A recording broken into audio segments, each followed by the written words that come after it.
बदलू शकतं. तर तिथं खड्डे बुजवण्याचं काम नगरपालिकेची लोक करतात सर. मी प्रवीण केने आहे, सर्वसामान्य नागरिक. मला अशी उत्तर वगैरे मी ऑन कॅमेरा म्हणजे द्यायला हरकत नाही मला, पण हे माझं ऑफिस आहे. मी बाहेर तुमच्याशी असतो तर ते बाहेर पब्लिक प्लेस आहे. हे माझं सर ऑफिस सुद्धा पब्लिक प्लेसेस आहे. ठीक आहे, हरकत नाही, तुम्ही बोलू शकता. मला तुमच्याशी बोलायची इच्छा नाही. सर मग तिथं नगरपालिकेची लोक खड्डे बुजवत आहेत. तिथं कोणीही सुपरवायझर नाही आणि त्यांच्याबरोबरच RD सामान कंपनीची लोक पण खड्डे बुजवत आहेत. तुम्हाला सांगायचं असेल, तुम्ही बोलताय सुपरवायझर द्यावा, तर मी ते पाठवतो. बरं मग नेमकं साहेब, म्हणजे मी तुम्हाला मला काय तुमच्यावर आरोप करायला किंवा मी आलेलो नाही, मी रिक्वेस्ट करायला. पण होतं कसं, उद्या तुम्हीच आमच्यावर खंडणीचे गुन्हे दाखल करता दमदाटी केली म्हणून. त्यामुळे आम्हाला पण आमच्या प्रोटेक्शनसाठी रेकॉर्डिंग करावं लागतं. असा प्रकार होतो. आता तुमच्या म्हणजे तुमच्या मनातच ते की असं काहीतरी होणार आहे. नाही असं करतात साहेब.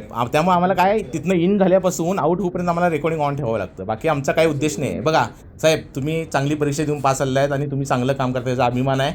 आज तुम्ही ते खड्डे बुजवायला लावलेत, हे आमच्या रत्नागिरीकरांचं नशीब आहे.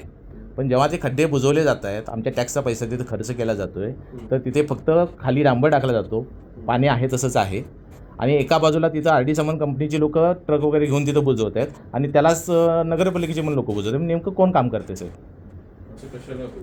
सर माझ्याकडे शूटिंग आहे, तर मी तिथूनच आलो. मग साहेब अशी काही प्रोसेस नाही आहे का? नगरपालिकेचे लोक बुजवत नाहीत का? नगरपालिकेचे लोक करतात. मग RD सामान डेट ऑफ जॉईनिंग 2/5/2016. गारे साहेब, माझं काय वैयक्तिक तुमच्याशी वाद नाही. माझा तरी कोणता तुमच्याशी वाद? मी एक नागरिक आहे, माझा टॅक्सचा पैसा वाया जातोय म्हणून मी तुम्हाला विचारतो. माफ करा, असं नका करू. ही यायची आणि बोलायची पद्धत नाही. आपण थोडं 2 मिनिटं थांबा.